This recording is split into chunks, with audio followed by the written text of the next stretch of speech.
Nagbawas ng 100 na trabaho ang ABS-CBN ngayong buwan dahil sa pagkawala ng prangkisa nito sa telebisyon noong 2020. Sa isang pahayag, iniugnay ng ABS-CBN ang kamakailang mga tanggalan sa trabaho sa pagbaba ng paggasta ng mga mamimili na patuloy na nakakaapekto sa kumpanya mula nang mawala ang prangkisa nito sa telebisyon.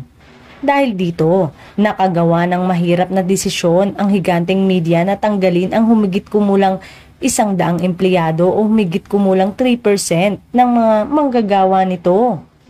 Kami ay nakatuon sa pagbibigay sa mga apektado ng buong benepisyo at suporta at kami ay lubos na nagpapasalamat sa kanilang maraming taon ng serbisyo sa kumpanya at sa publiko. Patuloy nito. Sa kabila nito, ang kumpanya ay nakagawa ng makabuluhang pag-unlad sa marami sa mga negosyo nito sa taong ito. Tuloy-tuloy ang pag-improve ng TV ratings, 2 hit na ginawa ng Star Cinema so far. Isa sa mga ito ang pinakamataas na kita sa Filipino movie at ang music business namin ay nakakuha ng malakas na boost mula sa kasikatan ng girl band na BINI.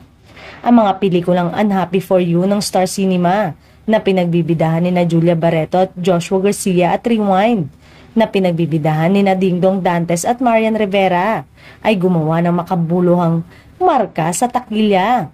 Ang Unhappy for You ang pinakamataas na kumikitang pelikulang Pilipino ng 2024, habang si Rewind ay may hawak ng titulo ng pinakamataas na kita na pelikulang Pilipino all-time.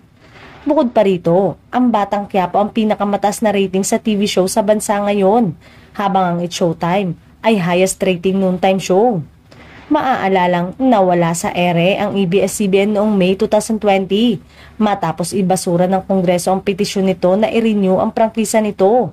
Ito ay humantong sa pagsasara ng ilan sa mga negosyo nito at isang buong kumpanya na tanggalan sa pagtatapos ng August 2022.